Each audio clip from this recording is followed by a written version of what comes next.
If you're new here, this is my Wheego Life electric car. It's a car that was made in highly limited numbers by a company based in Atlanta, Georgia.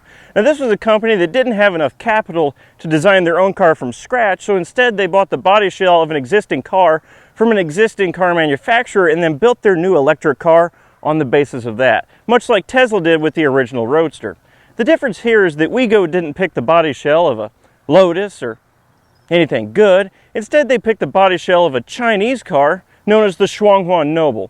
Now, unfortunately, this is a car famous for pretty much one thing. The Shuanghua Noble is a Chinese clone of the first generation Smart ForTwo, and I'm going to show you how completely different these two cars aren't.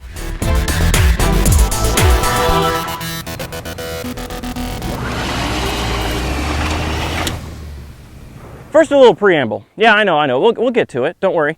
When I first saw this car, I thought the claims of it being a knockoff smart car were ridiculous because it didn't look like any smart car I'd ever seen in the United States.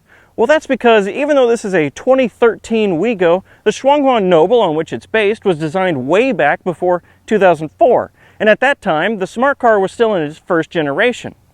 Now, this was a problem for this comparison because Mercedes never officially imported the first generation Smart into the United States. They didn't think we deserved their backer-named cars until the second generation in 2008. But a company called G&K Auto Conversions wasn't having any of Mercedes' anti-American tyranny. So they took matters into their own hands, imported a batch of around 1,000 first-generation Smarts like this one, converted them for US regulations, and sold them to the public.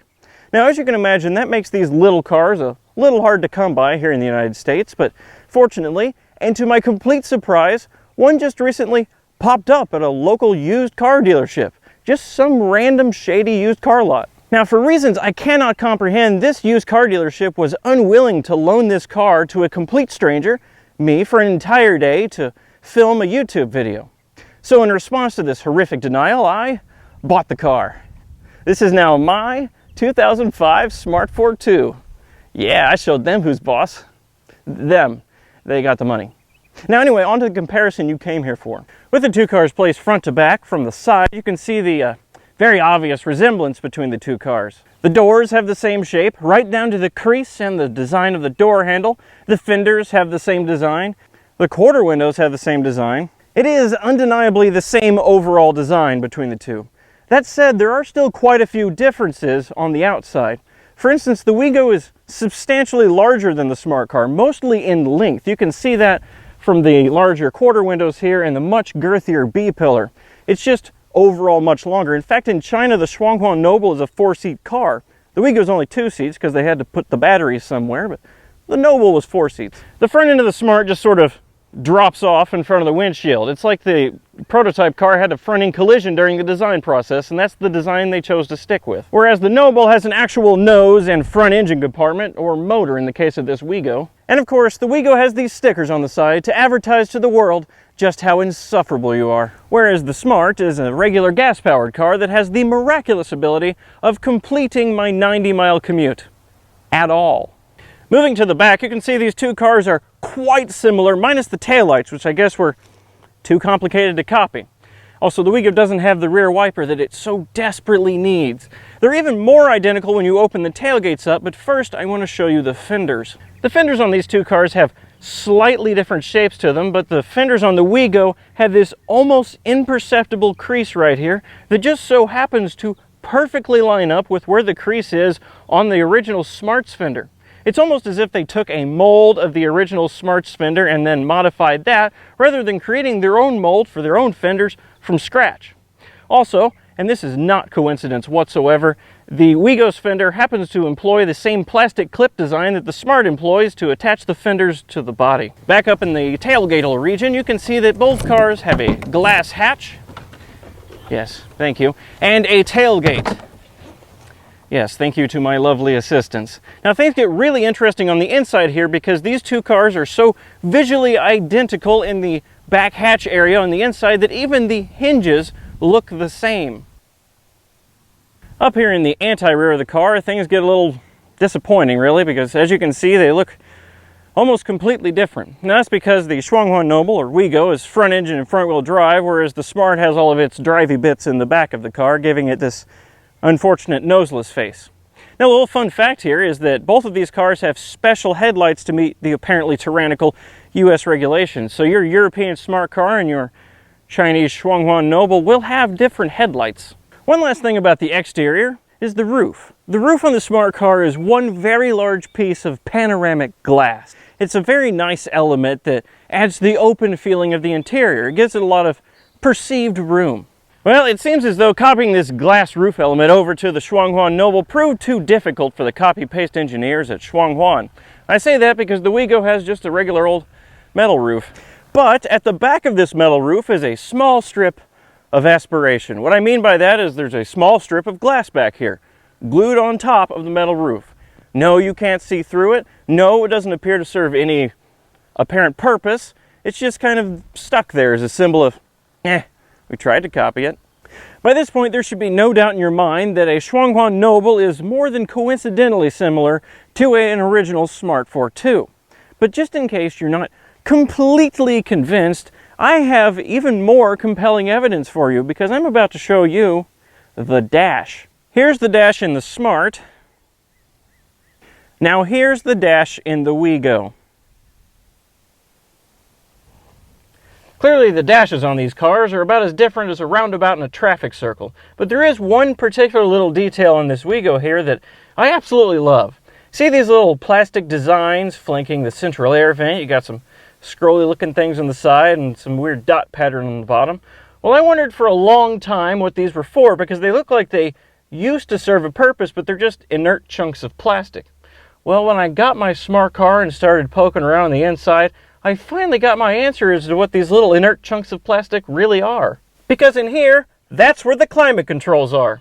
That's right, Shuanghuan couldn't even be bothered to copy the actual climate control arrangement, so instead they just tacked on some blinked out switches where they were in the Smart and relegated the actual climate controls to 3 knobs just below that area with labels that are obscured from any angle other than dead on. Now, I've seen blinked out switches before, but I think this is the only car that has blinked out switches to remind you that maybe, if you would have worked just a little bit harder, you might have had enough money to buy a completely different car. Aside from the somewhat similar seats, the rest of the interior is rather disappointingly unique. Shuanghuan just sort of gave up when it came time to copy things like the door panels or the center console. They're not even slightly similar, which is not amusing at all. Even more disappointingly, it seems like they try to avoid some of the more unique design approaches the smart car takes. For example, the ignition is right here in the normal place on the steering column, in amongst all the broken plastic. In the Smart, the ignition is down here in the center console, like some sort of weird Swedish car that thinks it's an airplane. Now that you've seen how similar these two cars are, we need to ask the question of why? Why would Shuanghuan go to great lengths to deliberately copy another car like this? Well, I wanted the answer to this question to be laziness. They were just too lazy to make their own design.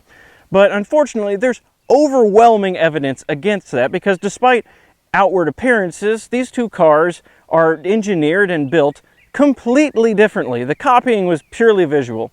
Now let me give you several examples of what I'm talking about. The passenger side of the dash on the Smart has this very distinctive shape. There's an airbag here, a little corner shelf here, and this large bulge that presumably contains an air duct leading up to this bubbly little air vent here. In the Wheego, you can see the passenger side of the dash has the same exact shape and design. It's pretty much the same appearance, but with one key difference. This bulge up here is definitely not an air duct because it's completely hollow. It's there entirely for appearance. There's nothing underneath. And given this information, I'm left doubting that there's an actual airbag in here. The door handle on the Smart is, well, it's nothing special. It's just a door handle. If you were to look at the door handle on the Wheego from a distance, you might think, oh, it's the same door handle. But if you got closer and actually used the door and opened it, you'd realize that actually the two door handles are completely different. In fact, the entire construction of the door is different between the two cars. The Wheego has a conventional stamped steel door full of jagged edges and inaccessible areas that makes you yell if you have to work on the door in any way, shape, or form. Whereas the Smart has a more modular door construction with clip-on parts, and most of the innards of the door are accessed by pulling off the outer plastic door panel. One of the selling points of the Smart is its so-called tritium cell. That's a full car roll cage visible from the outside as this large metal arc surrounding the door. Now that makes the car very, very safe, but it also gives it an immediately recognizable appearance from the side. The Wheego also has this immediately recognizable appearance, but it's purely superficial, and it's a fair amount wider than the tritium cell on the Smart, which is where some of that extra length comes from. And the biggest difference of all is that this is not a structural component, it's just sheet metal, like every other body panel. Speaking of sheet metal, another selling point of the Smart was its plastic body panels. The entire car, save for the tritium cell construction, is made up of easily swappable plastic parts. Now this is great for a city car because, for example, if a shopping cart runs into your door, you just swap out the panel. It's just held on by some clips and screws. It's actually pretty easy to swap out. And if you want to change the color of your car, you can do so in a matter of a couple hours. The Wheego, as you probably could have guessed, does not employ these delightful plastic panels.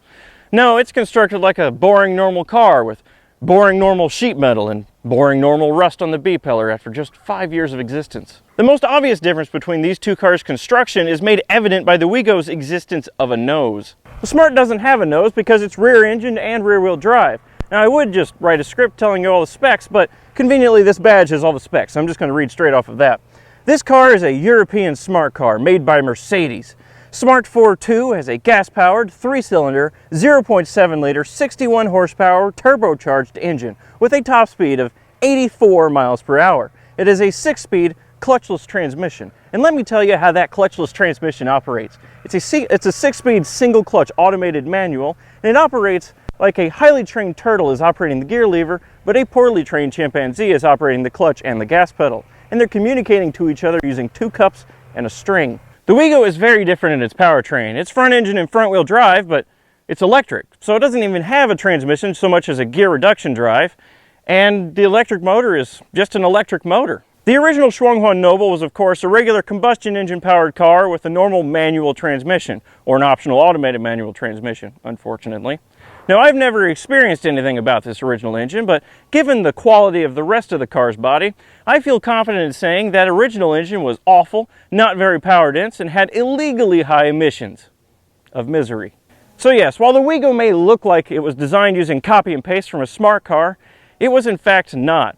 Shuanghuan's engineers had to put in real effort to design a car from basically the ground up, with the added criteria that the end result looked like a smart car. Now that's a problem because that meant Shuanghuan's engineers had to put in actual engineering effort instead of just copying a good design.